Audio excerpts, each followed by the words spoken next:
ਸਤਿ ਸ਼੍ਰੀ ਅਕਾਲ ਦੋਸਤੋ, ਲੈ ਕੇ ਹਾਜ਼ਰ ਹਾਂ ਨਵੀਂ ਕਹਾਣੀ। ਫਲਾਈਟ ਰਾਹੀਂ ਪਿੰਡ ਤੋਂ ਅਮਰੀਕਾ ਪਹੁੰਚੀ ਮਨਜੀਤ ਕੌਰ ਨੇ ਬੜੀ ਖੁਸ਼ੀ ਨਾਲ ਆਪਣੇ ਬੇਟੇ ਦੇ ਘਰ ਦੀ ਬੈਲ ਵਜਾਈ ਤਾਂ ਉਹਨਾਂ ਦੀ ਨੂੰਹ ਬਾਹਰ ਆਈ ਤੇ ਕਹਿਣ ਲੱਗੀ, ਚੰਗਾ ਹੋਇਆ ਮਾਂ ਜੀ ਤੁਸੀਂ ਆ ਗਏ। ਹੁਣ ਜਲਦੀ ਨਾਲ ਕੰਮ ਲੱਗ ਜਾਓ, ਕਿਚਨ 'ਚ ਦੇਖ ਲਓ ਕੀ ਕਰਨਾ, ਕਿਉਂਕਿ ਮੇਰੀ 1 ਮਹੀਨੇ ਬਾਅਦ ਹੀ ਡਿਲੀਵਰੀ ਆ। ਮੈਂ ਤੁਹਾਨੂੰ ਸਭ ਕੁਝ ਦੱਸ ਦਿੰਨੀ ਆ, ਫਿਰ ਤੁਹਾਨੂੰ ਕੋਈ ਪਰੇਸ਼ਾਨੀ ਨਹੀਂ ਹੋਵੇਗੀ। ਮਨਜੀਤ ਕੌਰ ਹੈਰਾਨ ਹੋ ਰਹੀ ਸੀ ਕਿ ਅਜੇ ਤਾਂ ਮੈਂ ਨੂੰਹ ਦੇ ਘਰ ਵਿੱਚ ਪੈਰ ਵੀ ਨਹੀਂ ਰੱਖਿਆ, ਹੱਥ ਮੂੰਹ ਵੀ ਨਹੀਂ ਧੋਤੇ, ਇਸ਼ਨਾਨ ਵੀ ਨਹੀਂ ਕੀਤਾ ਤੇ ਉਹ ਮੈਨੂੰ ਕੰਮ ਦੇ ਲਈ ਹੁਕਮ ਲਗਾ ਰਹੀ ਆ। ਮੈਨੂੰ ਇਹ ਵੀ ਨਹੀਂ ਪੁੱਛਿਆ ਕਿ ਮਾਂ ਜੀ ਤੁਸੀਂ ਕਿਵੇਂ ਹੋ, ਠੀਕ ਹੋ ਜਾਂ ਨਹੀਂ। 1 ਕੱਪ ਚਾਹ ਵੀ ਨਹੀਂ ਪੁੱਛੀ ਤੇ ਮੈਨੂੰ ਕਹਿ ਰਹੀ ਆ ਕਿ ਕੰਮ ਲੱਗ ਜਾਓ। ਕੀ ਮੈਨੂੰ ਪਿੰਡੋਂ ਵਿਦੇਸ਼ ਕੰਮ ਕਰਨ ਲਈ ਬੁਲਾਇਆ ਹੈ? ਕਿਹੋ ਜਿਹੀ ਮੇਰੀ ਨੂੰਹ ਆ, ਇਸ ਨੂੰ ਜਮਾਂ ਅਕਲ ਨਹੀਂ। ਮਨਜੀਤ ਕੌਰ ਆਪਣੇ ਨੂੰਹ ਨੂੰ ਕੁਝ ਨਹੀਂ ਕਹਿੰਦੀ, ਜਲਦੀ ਹੱਥ ਮੂੰਹ ਧੋ ਕੇ ਕਿਚਨ 'ਚ ਚਲੀ ਗਈ ਤੇ ਸਭ ਦੇ ਲਈ ਖਾਣਾ ਬਣਾਇਆ। ਉਸ ਨੂੰ ਕੁਝ ਸਮਝ ਨਹੀਂ ਆ ਰਿਹਾ ਸੀ ਤਾਂ ਉਸਨੇ ਛੋਲੇ ਪੂਰੀਆਂ ਬਣਾ ਲਈਆਂ। ਜਦੋਂ ਖਾਣਾ ਲੈ ਕੇ ਆਪਣੀ ਨੂੰਹ ਕੋਲ ਆਈ ਤੇ ਮਨਜੀਤ ਕਹਿਣ ਲੱਗੀ, ਲੈ ਬੇਟਾ ਖਾਣਾ ਖਾ ਲਾ, ਤਾਂ ਉਹਨਾਂ ਦੀ ਨੂੰਹ ਨੇ ਖਾਣੇ ਵਾਲੀ ਪਲੇਟ ਮਨਜੀਤ ਕੌਰ ਦੇ ਮੂੰਹ 'ਤੇ ਮਾਰੀ ਤੇ ਕਿਹਾ, ਮਾਂ ਜੀ ਤੁਹਾਨੂੰ ਇੰਨੀ ਵੀ ਅਕਲ ਨਹੀਂ, ਕਿੰਨਾ ਆਇਲੀ ਖਾਣਾ ਬਣਾਇਆ। ਜੇ ਮੈਂ ਇਹ ਖਾਣਾ ਖਾਵਾਂਗੀ ਤਾਂ ਮੇਰੇ ਬੱਚੇ ਦੀ ਸਿਹਤ 'ਤੇ ਬੁਰਾ ਅਸਰ ਪਵੇਗਾ। ਕੀ ਤੁਹਾਨੂੰ ਇੰਨਾ ਵੀ ਪਤਾ ਨਹੀਂ? ਓਹੋ, ਮੈਂ ਤਾਂ ਭੁੱਲ ਗਈ ਤੁਸੀਂ ਪਿੰਡ 'ਚੋਂ ਆਏ ਹੋ ਤੇ ਪਿੰਡ ਦੇ ਲੋਕਾਂ ਨੂੰ ਜਮਾਂ ਅਕਲ ਹੀ ਨਹੀਂ ਹੁੰਦੀ, ਬਸ ਆਇਲੀ ਖਾਣਾ ਖਾਣ 'ਚ ਅੱਗੇ ਰਹਿੰਦੇ ਆ। ਇਹਨਾਂ ਨੂੰ ਆਪਣੀ ਹੈਲਥ ਦਾ ਕੋਈ ਧਿਆਨ ਨਹੀਂ ਹੁੰਦਾ। ਮਨਜੀਤ ਕੌਰ ਬੋਲੀ, ਬੇਟਾ ਤੂੰ ਮੈਨੂੰ ਦੱਸਿਆ ਨਹੀਂ ਕਿ ਕੀ ਬਣਾਵਾਂ, ਇਸ ਲਈ ਮੈਂ ਸਭ ਬਣਾ ਲਿਆ। ਮਨਜੀਤ ਕੌਰ ਰੋਂਦੇ ਹੋਏ ਖਾਣਾ ਚੁੱਕ ਕੇ ਪਲੇਟ ਵਿੱਚ ਪਾ ਰਹੀ ਸੀ। ਲਵਲੀ ਬੋਲੀ, ਜਾਓ ਮਾਂ ਜੀ, ਜਾ ਕੇ ਵਧੀਆ ਜਿਹਾ ਖਾਣਾ ਬਣਾ ਕੇ ਲੈ ਆਓ। ਕਿਚਨ ਵਿੱਚ ਬਹੁਤ ਸਾਰੀਆਂ ਸਬਜ਼ੀਆਂ ਪਈਆਂ, ਉਹਨਾਂ ਨੂੰ ਉਬਾਲ ਕੇ ਸੂਪ ਬਣਾ ਲਿਓ। ਮੈਂ ਸੁਬਾਹ ਸੂਪ ਜੂਸ ਪੀਂਦੀ ਹਾਂ ਤੇ ਇਹ ਖਾਣਾ ਸਿੱਟਿਓ ਨਾ, ਤੁਸੀਂ ਖਾ ਲਿਓ, ਨਹੀਂ ਤਾਂ ਖਾਣਾ ਬਰਬਾਦ ਹੋ ਜਾਵੇਗਾ ਤੇ ਪੈਸੇ ਵੀ ਮੇਰੇ ਹੀ ਖਰਾਬ ਹੋਣਗੇ, ਤੁਹਾਡਾ ਤਾਂ ਪਰਸ ਖਾਲੀ ਨਹੀਂ ਹੋਵੇਗਾ। ਮਨਜੀਤ ਕੌਰ ਨੂੰ ਆਇਆ ਅਜੇ 1 ਦਿਨ ਹੀ ਨਹੀਂ ਹੋਇਆ ਸੀ, ਨੂੰਹ ਨੇ ਆਪਣੇ ਰੰਗ ਦਿਖਾਉਣੇ ਸ਼ੁਰੂ ਕਰ ਦਿੱਤੇ। ਹੌਲੀ ਸਮਾਂ ਲੰਘਦਾ ਗਿਆ। ਮਨਜੀਤ ਕੌਰ ਨੇ ਇਹ ਸਭ ਕੁਝ ਆਪਣਾ ਨਸੀਬ ਮੰਨ ਲਿਆ, ਕਿਉਂਕਿ ਉਹ ਪਿੰਡ ਵੀ ਇਕੱਲੀ ਨਹੀਂ ਰਹਿ ਸਕਦੀ ਸੀ। ਉਸ ਦਾ ਪਤੀ ਕੁਝ ਟਾਈਮ ਪਹਿਲਾਂ ਇਸ ਦੁਨੀਆ ਤੋਂ ਚਲਿਆ ਗਿਆ ਸੀ। ਬੇਟਾ ਪੜ੍ਹ ਲਿਖ ਕੇ ਅਮਰੀਕਾ 'ਚ ਸ਼ਿਫਟ ਹੋ ਗਿਆ। ਇੱਕ ਦਿਨ ਮਨਜੀਤ ਕੌਰ ਸੋਫੇ 'ਤੇ ਬੈਠੀ ਟੀਵੀ ਦੇਖ ਰਹੀ ਸੀ। ਹਾਲਾਂਕਿ ਵਿਦੇਸ਼ ਵਿੱਚ ਟੀਵੀ 'ਤੇ ਇੰਡੀਅਨ ਚੈਨਲ ਜ਼ਿਆਦਾ ਨਹੀਂ ਚੱਲਦੇ ਸੀ। ਇੱਕ ਚੈਨਲ ਮਨਜੀਤ ਕੌਰ ਨੂੰ ਪਸੰਦ ਸੀ। ਉਹ ਆਪਣੇ ਮਨ ਨੂੰ ਬਹਿਲਾਉਣ ਦੇ ਲਈ ਟੀਵੀ ਦੇਖ ਲੈਂਦੀ ਸੀ, ਕਿਉਂਕਿ ਉਸ ਦਾ ਬੇਟਾ ਤੇ ਨੂੰਹ ਤਾਂ ਆਪਣੀ ਲਾਈਫ ਵਿੱਚ ਮਸਤ ਰਹਿੰਦੇ ਸੀ ਤੇ ਮਨਜੀਤ ਕੌਰ ਨਾਲ ਗੱਲ ਕਰਨ ਵਾਲਾ ਹੋਰ ਕੋਈ ਵੀ ਨਹੀਂ ਸੀ। ਲਵਲੀ ਜਾਣ ਬੁੱਝ ਕੇ ਆਪਣੇ ਪਤੀ ਦੇ ਸਾਹਮਣੇ ਝਾੜੂ ਚੁੱਕ ਕੇ ਝਾੜੂ ਲਗਾਉਣ ਲੱਗ ਗਈ ਤਾਂ ਉਸ ਦੇ ਪਤੀ ਹਰਜੀਤ ਨੇ ਕਿਹਾ, ਲਵਲੀ ਤੂੰ ਇਹ ਕੀ ਕਰ ਰਹੀ ਆ? ਤੈਨੂੰ ਡਾਕਟਰ ਨੇ ਰੈਸਟ ਕਰਨ ਦੇ ਲਈ ਕਿਹਾ, ਇਸ ਲਈ ਮੈਂ ਮਾਂ ਨੂੰ ਪਿੰਡ ਤੋਂ ਮੇਡ ਬਣਾ ਕੇ ਸੱਦਿਆ ਕਿ ਉਹ ਸਾਰੇ ਘਰ ਦੇ ਕੰਮ ਕਰ ਲਿਆ ਕਰੇਗੀ। ਤੂੰ ਆਰਾਮ ਨਾਲ ਸੋਫੇ 'ਤੇ ਬੈਠ ਤੇ ਕਾਜੂ ਬਦਾਮ ਖਾ। ਮਾਂ ਤੁਹਾਨੂੰ ਸ਼ਰਮ ਨਹੀਂ ਆਉਂਦੀ? ਤੁਸੀਂ ਆਰਾਮ ਨਾਲ ਸੋਫੇ 'ਤੇ ਬੈਠੇ ਹੋ ਤੇ ਤੁਹਾਡੀ ਨੂੰਹ ਮਾਂ ਬਣਨ ਵਾਲੀ ਆ, ਤੁਸੀਂ ਉਸ ਤੋਂ ਘਰ ਦਾ ਕੰਮ ਕਰਵਾ ਰਹੇ ਹੋ। ਮਨਜੀਤ ਕੌਰ ਆਪਣੇ ਬੇਟੇ ਹਰਜੀਤ ਦੇ ਮੂੰਹ ਵੱਲ ਦੇਖ ਕੇ ਹੈਰਾਨ ਰਹਿ ਗਈ ਕਿ ਪਤਨੀ ਦਾ ਮਾੜਾ ਜਿਹਾ ਦਰਦ ਦੇਖ ਨਹੀਂ ਹੁੰਦਾ, ਪਰ ਜੇ ਮਾਂ ਥੋੜ੍ਹਾ ਦਮ ਲੈਣ ਦੇ ਲਈ ਬੈਠ ਗਈ ਤਾਂ ਇਸ ਤੋਂ ਬਰਦਾਸ਼ਤ ਨਹੀਂ ਹੁੰਦਾ। ਆਪਣੀ ਪਤਨੀ ਦੇ ਸਾਹਮਣੇ ਮਾਂ 'ਤੇ ਹੁਕਮ ਚਲਾ ਰਿਹਾ ਕਿ ਮੈਂ ਝਾੜੂ ਲਗਾਵਾਂ। ਅਸੀਂ ਵੀ ਤਾਂ ਪਿੰਡ ਵਿੱਚ ਆਪਣੀ ਸੱਸ ਸਹੁਰੇ ਦੀ ਸੇਵਾ ਕੀਤੀ ਆ, ਪਰ ਕਦੇ ਵੀ ਮੇਰੇ ਪਤੀ ਬਲਦੇਵ ਸਿੰਘ ਨੇ ਮੈਨੂੰ ਇਹ ਨਹੀਂ ਕਿਹਾ ਕਿ ਘਰ ਦੇ ਕੰਮ ਮਾਂ ਕਰੇਗੀ। ਤੂੰ ਬੈਠ ਕੇ ਆਰਾਮ ਕਰ ਲਾ। ਵਾਹ ਬੇਟਾ ਹਰਜੀਤ, ਤੂੰ ਵਿਦੇਸ਼ ਕੀ ਆਇਆ, ਤੈਨੂੰ ਤਾਂ ਇੱਥੋਂ ਦੀ ਹਵਾ ਲੱਗ ਗਈ। ਮਨਜੀਤ ਕੌਰ ਮਨ 'ਚ ਬੈਠੀ ਸੋਚ ਰਹੀ ਸੀ ਕਿ ਬੇਟੇ ਨੇ ਤਾਂ ਆਪਣੇ ਸਾਰੇ ਸੰਸਕਾਰ ਤੇ ਅਕਲ ਵੇਚ ਕੇ ਖਾ ਲਈ ਆ। ਸਮਾਂ ਇਸੇ ਤਰ੍ਹਾਂ ਲੰਘਦਾ ਗਿਆ।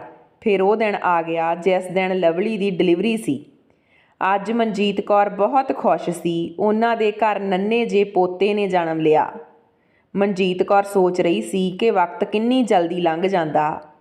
ਇੱਕ ਉਹ ਦਿਨ ਸੀ ਜਦੋਂ ਮੈਂ ਆਪਣੇ ਬੇਟੇ ਨੂੰ ਜਨਮ ਦਿੱਤਾ ਸੀ ਤੇ ਲੋਕ ਸਾਨੂੰ ਵਧਾਈਆਂ ਦੇ ਰਹੇ ਸੀ ਤੇ ਸਾਰੇ ਪਿੰਡ 'ਚ ਲੱਡੂ ਵੰਡ ਰਹੇ ਸੀ। ਪਰ ਅੱਜ ਮੇਰਾ ਉਹੀ ਬੇਟਾ ਖੁਦ ਇੱਕ ਪਿਓ ਬਣ ਗਿਆ। ਵਕਤ ਲੰਘਦਿਆਂ ਦੇਰ ਨਹੀਂ ਲੱਗਦੀ। ਮਨਜੀਤ ਕੌਰ ਆਪਣੇ ਬੇਟੇ ਹਰਜੀਤ ਨੂੰ ਕਹਿੰਦੀ ਆ, ਬੇਟਾ ਵਧਾਈ ਹੋਵੇ, ਤੂੰ ਪਾਪਾ ਬਣ ਗਿਆ, ਹੁਣ ਤੇਰੀਆਂ ਜ਼ਿੰਮੇਵਾਰੀਆਂ ਵੱਧ ਗਈਆਂ। ਤੇ ਲਵਲੀ ਨੂੰ ਵੀ ਆਸ਼ੀਰਵਾਦ ਦਿੰਦੀ ਆ। ਹੁਣ ਲਵਲੀ ਨੂੰ ਤਾਂ ਬਹਾਨਾ ਮਿਲ ਗਿਆ ਕਿ ਮੈਂ ਆਪਣੇ ਬੱਚੇ ਦੀ ਦੇਖਭਾਲ ਕਰਨੀ ਆ। ਪਹਿਲਾਂ ਤਾਂ ਮਾੜਾ ਮੋਟਾ ਹੱਥ ਹਿਲਾ ਲੈਂਦੀ ਸੀ, ਪਰ ਹੁਣ ਸਾਰੇ ਕੰਮ ਦਾ ਬੋਝ ਮਨਜੀਤ ਕੌਰ 'ਤੇ ਆ ਗਿਆ। ਪਰ ਮਨਜੀਤ ਕੌਰ ਆਪਣੇ ਪੋਤੇ ਨੂੰ ਦੇਖ ਦੇਖ ਕੇ ਖੁਸ਼ ਹੁੰਦੀ ਰਹਿੰਦੀ ਤੇ ਸਾਰਾ ਕੰਮ ਜਲਦੀ ਜਲਦੀ ਖ਼ਤਮ ਕਰ ਲੈਂਦੀ, ਪਰ ਮੂੰਹੋਂ ਕੁਝ ਨਾ ਬੋਲਦੀ। ਲਵਲੀ ਮਨਜੀਤ ਕੌਰ ਦਾ ਪੂਰਾ ਫਾਇਦਾ ਚੁੱਕਦੀ ਸੀ। ਆਪਣੇ ਬੱਚੇ ਦੇ ਸਾਰੇ ਕੰਮ ਮਨਜੀਤ ਕੌਰ ਤੋਂ ਕਰਵਾਉਂਦੀ ਸੀ। ਬੱਚੇ ਦੀ ਨੈਪੀ ਚੇਂਜ ਕਰਨਾ, ਉਸ ਨੂੰ ਸਾਫ਼ ਕਰਨਾ, ਨਵਾਉਣਾ, ਸਾਰੇ ਕੰਮ ਮਨਜੀਤ ਕੌਰ ਹੀ ਕਰਦੀ ਸੀ। ਹੌਲੀ ਹੌਲੀ ਬੱਚਾ 3 ਸਾਲ ਦਾ ਹੋ ਗਿਆ। ਹੁਣ ਲਵਲੀ ਨੂੰ ਮਨਜੀਤ ਕੌਰ ਰੜਕਣ ਲੱਗ ਪਈ, ਕਿਉਂਕਿ ਹੁਣ ਉਸ ਨੂੰ ਮਨਜੀਤ ਕੌਰ ਦੀ ਜ਼ਰੂਰਤ ਨਹੀਂ ਸੀ। ਉਸ ਦਾ ਕੰਮ ਖਤਮ ਹੋ ਚੁੱਕਿਆ ਸੀ। ਵੈਸੇ ਵੀ ਮਨਜੀਤ ਕੌਰ ਦੀ ਹਾਲਤ ਹੁਣ ਨਾਜ਼ੁਕ ਰਹਿਣ ਲੱਗ ਗਈ ਸੀ। ਇੱਕ ਦਿਨ ਸਵੇਰੇ ਲਵਲੀ ਨੇ ਮਨਜੀਤ ਕੌਰ ਨੂੰ ਆਵਾਜ਼ ਦਿੱਤੀ, ਬੁੱਢੀ, ਇਹ ਕਿੱਥੇ ਮਰ ਗਈ? ਦਿਖਾਈ ਨਹੀਂ ਦੇ ਰਹੀ। ਅਸਮਾਨ ਨਿਗਲ ਗਿਆ ਜਾਂ ਧਰਤੀ ਖਾ ਗਈ?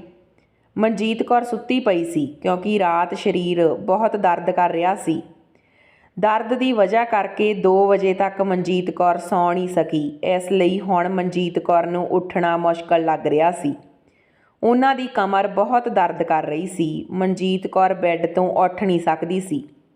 ਉਹ ਉੱਠਣਾ ਤਾਂ ਚਾਹੁੰਦੀ ਸੀ, ਪਰ ਕਮਰ ਵਿੱਚ ਬਹੁਤ ਜ਼ਿਆਦਾ ਦਰਦ ਹੋ ਰਿਹਾ ਸੀ।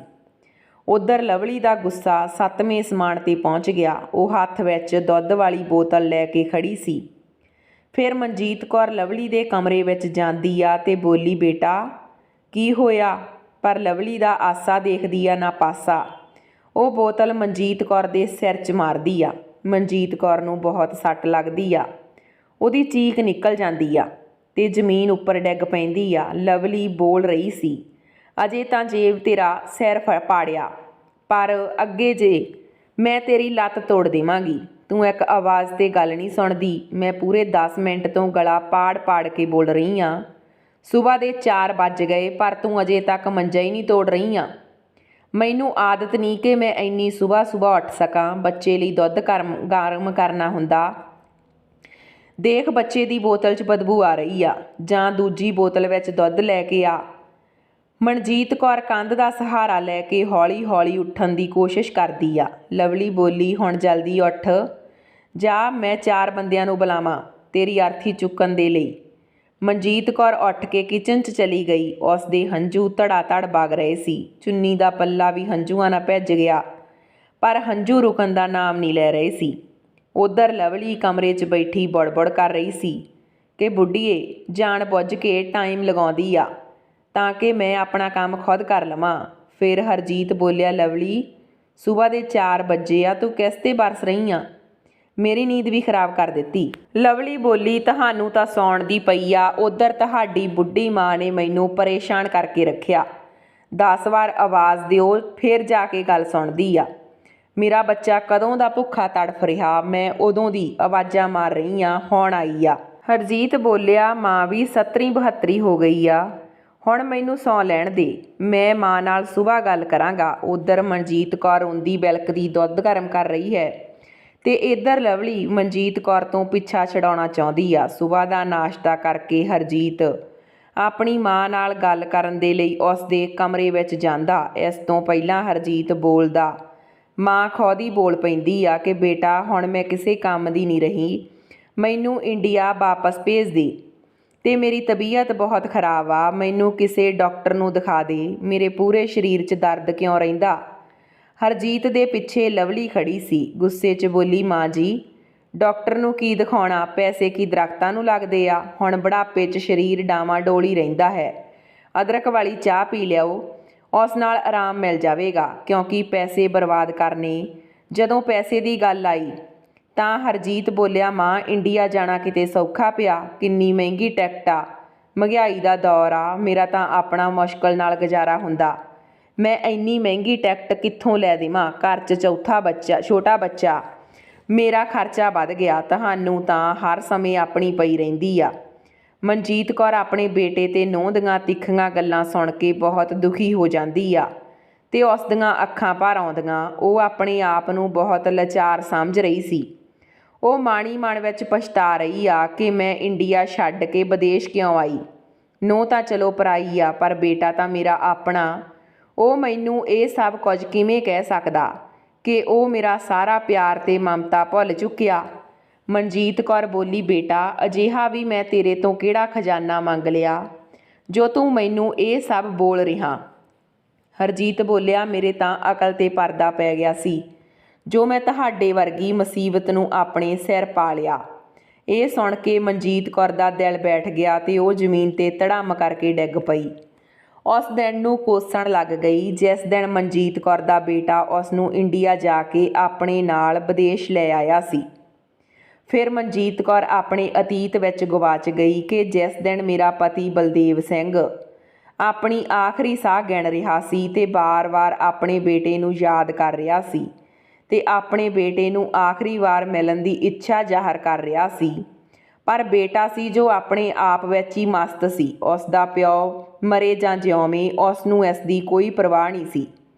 ਨੂੰਹ ਨੇ ਫੋਨ ਚੁੱਕ ਕੇ ਇਹ ਕਿਹਾ ਸੀ ਕਿ ਮਾਂ ਜੀ, ਇੱਕ ਵਾਰ ਪਾਪਾ ਜੀ ਨੂੰ ਹੁਣ ਮਿਲਣ ਆਉਣਾ ਪਵੇਗਾ ਤੇ ਫਿਰ ਜਦੋਂ ਮਰ ਗਏ ਤਾਂ ਦੁਬਾਰਾ ਫਿਰ ਆਉਣਾ ਪਵੇਗਾ।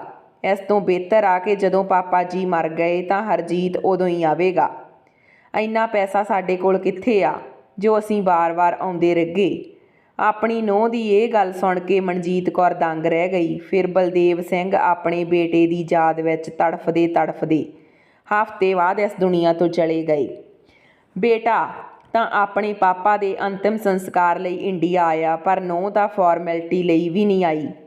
ਹਰਜੀਤ ਆਪਣੇ ਪਾਪਾ ਦਾ ਅੰਤਿਮ ਸੰਸਕਾਰ ਕਰਕੇ ਅਗਲੇ ਹੀ ਦਿਨ ਵਾਪਸ ਜਾਣ ਵਾਲਾ ਸੀ, ਪਰ ਰਿਸ਼ਤੇਦਾਰਾਂ ਨੇ ਉਸ ਨੂੰ ਰੋਕ ਲਿਆ ਕਿ ਬੇਟਾ ਅੰਤਿਮ ਅਰਦਾਸ ਤੱਕ ਤਾਂ ਰੁਕ ਜਾ।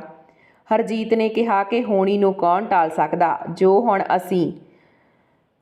ਹੋਣਾ ਸੀ ਉਹ ਤਾਂ ਹੋ ਗਿਆ। ਮੇਰੇ ਰੁਕਣ ਨਾਲ ਕਿਹੜਾ ਪਾਪਾ ਜੀ ਵਾਪਸ ਆ ਜਾਣਗੇ।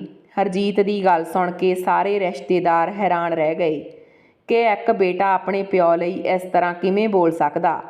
ਹਰਜੀਤ ਨੇ ਕਿਹਾ ਕਿ ਜੇ ਤੁਹਾਨੂੰ ਰਹਿਣ ਦਾ ਸ਼ੌਂਕ ਆ ਤਾਂ ਤੁਸੀਂ ਰਹੋ, ਪਰ ਮੈਂ ਤਾਂ ਵਾਪਸ ਜਾ ਰਿਹਾ ਕਿਉਂਕਿ ਮੇਰਾ ਤਾਂ ਬਹੁਤ ਕੰਮ ਧੰਦਾ। ਹਰਜੀਤ ਦੇ ਜਾਣ ਤੋਂ ਬਾਅਦ ਰਿਸ਼ਤੇਦਾਰ ਵੀ ਵਾਪਸ ਚਲੇ ਗਏ, ਸਿਰਫ ਇੱਕ ਨੌਕਰਾਣੀ ਰਹਿ ਗਈ। ਉਸ ਦਿਨ ਤੋਂ ਬਾਅਦ ਮਨਜੀਤ ਕੌਰ ਬਿਲਕੁਲ ਇਕੱਲੀ ਰਹਿ ਗਈ ਸੀ। ਉਸ ਨੂੰ ਇਕੱਲਾਪਣ ਬਹੁਤ ਤੰਗ ਕਰਦਾ ਸੀ। ਹਰ ਸਮੇਂ ਆਪਣੇ ਪਤੀ ਬਲਦੇਵ ਸਿੰਘ ਦੀਆਂ ਯਾਦਾਂ 'ਚ ਗਵਾਚੀ ਰਹਿੰਦੀ। ਉਦਾਸ ਹੋ ਕੇ ਆਪਣੇ ਪਤੀ ਦੀ ਫੋਟੋ ਚੁੱਕ ਕੇ ਉਸ ਨਾਲ ਗੱਲਾਂ ਕਰਦੀ ਰਹਿੰਦੀ ਸੀ ਕਿ ਕੋਈ ਵੀ ਕਿਸੇ ਦਾ ਨਹੀਂ ਹੁੰਦਾ, ਆਪਣਾ ਬੇਟਾ ਵੀ ਆਪਣਾ ਨਹੀਂ ਰਿਹਾ, ਉਹ ਵੀ ਆਪਣੀ ਪਤਨੀ ਦਾ ਬਣ ਗਿਆ, ਤੁਹਾਡੇ ਬਿਨਾਂ ਇਹ ਘਰ ਖਾਣ ਨੂੰ ਆਉਂਦਾ। ਇਹ ਕਹਿ ਕੇ ਮਨਜੀਤ ਕੌਰ ਸਿਸਕ ਕੇ ਰੋਣ ਲੱਗ ਗਈ। ਫਿਰ ਉਹਨਾਂ ਦੀ ਨੌਕਰਾਣੀ ਨੇ ਉਹਨਾਂ ਨੂੰ ਸੰਭਾਲਿਆ ਤੇ ਕਿਹਾ, ਮਾਂ ਜੀ, ਜੇ ਤੁਸੀਂ ਇਸ ਤਰ੍ਹਾਂ ਕਰੋਗੇ, ਇੰਨਾ ਰੋਵੋਗੇ ਤਾਂ ਤੁਹਾਡੀ ਸਿਹਤ ਖਰਾਬ ਹੋ ਜਾਵੇਗੀ। ਮਨਜੀਤ ਕੌਰ ਬੋਲੀ, ਹੁਣ ਆਰਤੀ ਜਿਉਣਾ ਵੀ ਕਿਸ ਦੇ ਲਈ ਆ। ਆਰਤੀ ਬੋਲੀ, ਮਾਂ ਜੀ, ਤੁਸੀਂ ਬਹੁਤ ਟਾਈਮ ਤੋਂ ਕੁਝ ਨਹੀਂ ਖਾਧਾ, ਮੈਂ ਤੁਹਾਡੇ ਲਈ ਖਾਣਾ ਬਣਾ ਕੇ ਲਿਆਂਦੀ ਆ। ਮਨਜੀਤ ਕੌਰ ਨੇ ਕਿਹਾ, ਨਹੀਂ ਆਰਤੀ, ਮੇਰੇ ਮੂੰਹ ਵਿੱਚ ਅੰਨ ਦਾ ਇੱਕ ਦਾਣਾ ਨਹੀਂ ਲੰਘੇਗਾ। ਅਸੀਂ ਬਹੁਤ ਖੁਸ਼ ਸੀ ਜਦੋਂ ਸਾਡਾ ਬੇਟਾ ਪੜ੍ਹ ਲਿਖ ਕੇ ਅਮਰੀਕਾ ਵਿੱਚ ਪੜ੍ਹਾਈ ਕਰਨ ਦੇ ਲਈ ਗਿਆ। ਉੱਥੇ ਹੀ ਉਸਨੇ ਜੌਬ ਕਰਨੀ ਸ਼ੁਰੂ ਕਰ ਦਿੱਤੀ ਤੇ ਫਿਰ ਆਪਣੀ ਪਸੰਦ ਦੀ ਕੁੜੀ ਨਾਲ ਵਿਆਹ ਕਰਵਾ ਲਿਆ ਤੇ ਉੱਥੇ ਹੀ ਸੈਟਲ ਹੋ ਗਿਆ। ਸਾਨੂੰ ਪੁੱਛਿਆ ਤੱਕ ਨਹੀਂ ਕਿ ਮੈਂ ਇਸ ਕੁੜੀ ਨਾਲ ਵਿਆਹ ਕਰਵਾਵਾਂ ਜਾਂ ਨਾ, ਪਰ ਅਸੀਂ ਦੋਨੋਂ ਕੁਝ ਨਹੀਂ ਬੋਲੇ। ਜਦੋਂ ਉਸਦੇ ਪਾਪਾ ਦੀ ਮੌਤ ਹੋਈ, ਉਸਨੇ ਕਿੰਨੇ ਬਹਾਨੇ ਬਣਾਏ ਕਿ ਮੈਂ ਨਹੀਂ ਆ ਸਕਦਾ, ਮੇਰੀ ਜ਼ਰੂਰੀ ਮੀਟਿੰਗ ਆ, ਮੇਰੇ ਬਹੁਤ ਕੰਮ ਆ, ਪਰ ਮੈਂ ਉਸ ਦੀਆਂ ਬਹੁਤ ਮਿਹਨਤਾਂ ਕੀਤੀਆਂ ਤਾਂ ਕਿਤੇ ਜਾ ਕੇ ਆਪਣੇ ਪਾਪਾ ਦਾ ਅੰਤਿਮ ਸੰਸਕਾਰ ਕਰਨ ਲਈ ਆਇਆ। ਅਜਿਹੀ ਪੜ੍ਹਾਈ ਕਿਹੜੇ ਕੰਮ ਦੀ ਜੋ ਬੱਚੇ ਆਪਣੇ ਮਾਂ-ਪਿਓ ਨੂੰ ਹੀ ਭੁੱਲ ਜਾਣ। ਮਨਜੀਤ ਕੌਰ ਦੀ ਅੱਖ ਭਰ ਆਈ। ਕੁਝ ਦਿਨ ਬੀਤ ਗਏ। ਫਿਰ ਮਨਜੀਤ ਕੌਰ ਨੇ ਆਪਣੇ ਬੇਟੇ ਨੂੰ ਫੋਨ ਕੀਤਾ ਤੇ ਕਿਹਾ, ਬੇਟਾ, ਤੇਰੇ ਪਾਪਾ ਦੀ ਮੌਤ ਤੋਂ ਬਾਅਦ ਮੈਂ ਬਿਲਕੁਲ ਇਕੱਲੀ ਰਹਿ ਗਈ। ਹੁਣ ਤੂੰ ਵਾਪਸ ਮੇਰੇ ਕੋਲ ਇੰਡੀਆ ਆ ਜਾ ਤੇ ਇੱਥੇ ਹੀ ਆਪਣਾ ਕੋਈ ਕੰਮ ਧੰਦਾ ਸ਼ੁਰੂ ਕਰ ਲਾ। ਹਰਜੀਤ ਕਹਿਣ ਲੱਗਿਆ, ਮਾਂ, ਮੈਂ ਵਾਪਸ ਇੰਡੀਆ ਨਹੀਂ ਆ ਸਕਦਾ। ਤੇਰੀ ਨੂੰਹ ਨੂੰ ਇੰਡੀਆ ਦਾ ਰਹਿਣ ਸਹਿਣ ਪਸੰਦ ਨਹੀਂ। ਪਿੰਡ ਵਿੱਚ ਤਾਂ ਲਾਈਟ ਵੀ ਨਹੀਂ ਆਉਂਦੀ, ਉਹ ਵਿਚਾਰੀ ਕਿਵੇਂ ਰਹੇਗੀ। ਪਿੰਡ ਵਿੱਚ ਰਹਿਣਾ ਤਾਂ ਮੈਨੂੰ ਵੀ ਚੰਗਾ ਨਹੀਂ ਲੱਗਦਾ। ਤੇ ਤੁਹਾਡੀ ਨੂੰਹ ਤਾਂ ਵਿਦੇਸ਼ ਵਿੱਚ ਹੀ ਜੰਮੀ ਪਲੀ ਆ। ਉਸ ਨੂੰ ਨਾ ਤਾਂ ਇੰਡੀਆ ਦੀ ਬੋਲੀ ਅਤੇ ਨਾ ਪਹਿਰਾਵਾ ਪਸੰਦ ਆ। ਮਨਜੀਤ ਕੌਰ ਸਮਝ ਗਈ ਕਿ ਉਸਦੇ ਬੇਟੇ ਨੂੰ ਵਿਦੇਸ਼ ਦਾ ਰੰਗ ਚੜ੍ਹ ਗਿਆ ਤੇ ਉਹ ਆਪਣੀ ਪਤਨੀ ਦਾ ਗੁਲਾਮ ਬਣ ਚੁੱਕਿਆ। ਫਿਰ ਮਨਜੀਤ ਕੌਰ ਨੇ ਉਸ ਨੂੰ ਫੋਨ ਕਰਨਾ, ਉਸ ਨਾਲ ਗੱਲ ਕਰਨਾ ਬੰਦ ਕਰ ਦਿੱਤਾ। ਫਿਰ ਮਨਜੀਤ ਕੌਰ ਆਪਣੀ ਜ਼ਿੰਦਗੀ 'ਚ ਉਦਾਸ ਰਹਿਣ ਲੱਗੀ। ਆਪਣੀ ਜ਼ਿੰਦਗੀ ਦੇ ਦਿਨ ਕੱਟ ਰਹੀ ਸੀ। ਇੱਕ ਦਿਨ ਆਪਣੀ ਗੁਆਂਢਣ ਕੋਲ ਆਪਣਾ ਦੁੱਖ ਸੁੱਖ ਵੰਡਣ ਦੇ ਲਈ ਚਲੀ ਗਈ। ਦਰਵਾਜ਼ੇ ਦੀ ਬੈਲ ਵੱਜੀ ਤਾਂ ਗੁਆਂਢਣ ਨੇ ਦਰਵਾਜ਼ਾ ਖੋਲ੍ਹਿਆ ਤਾਂ ਸਾਹਮਣੇ ਹਰਜੀਤ ਖੜਾ ਸੀ। ਗੁਆਂਢਣ ਹਰਜੀਤ ਨੂੰ ਦੇਖ ਕੇ ਹੈਰਾਨ ਹੋ ਗਈ ਤੇ ਕਹਿਣ ਲੱਗੀ, ਬੇਟਾ ਤੂੰ? ਹਰਜੀਤ ਦਾ ਨਾਮ ਸੁਣਦੇ ਹੀ ਮਨਜੀਤ ਕੌਰ ਨੇ ਸਾਰੇ ਗਿਲੇ ਸ਼ਿਕਵੇ ਭੁਲਾ ਕੇ ਆਪਣੇ ਬੇਟੇ ਨੂੰ ਗਲ ਲਾ ਲਿਆ ਤੇ ਕਿਹਾ, ਹਰਜੀਤ ਬੇਟਾ ਤੂੰ ਆ ਗਿਆ।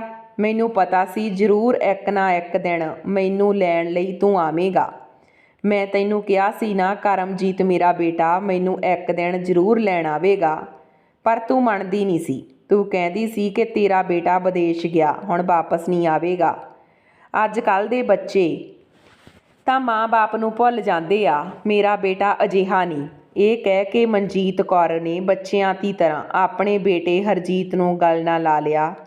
ਹਰਜੀਤ ਕਹਿਣ ਲੱਗਿਆ, ਮਾਂ ਮੈਂ ਤੈਨੂੰ ਲੈਣ ਆਇਆ, ਆਪਾਂ ਜਲਦੀ ਵਾਪਸ ਜਾਣਾ, ਪਰ ਜਾਣ ਤੋਂ ਪਹਿਲਾਂ ਘਰ ਜ਼ਮੀਨ ਜਾਇਦਾਦ ਸਭ ਕੁਝ ਵੇਚਣਾ।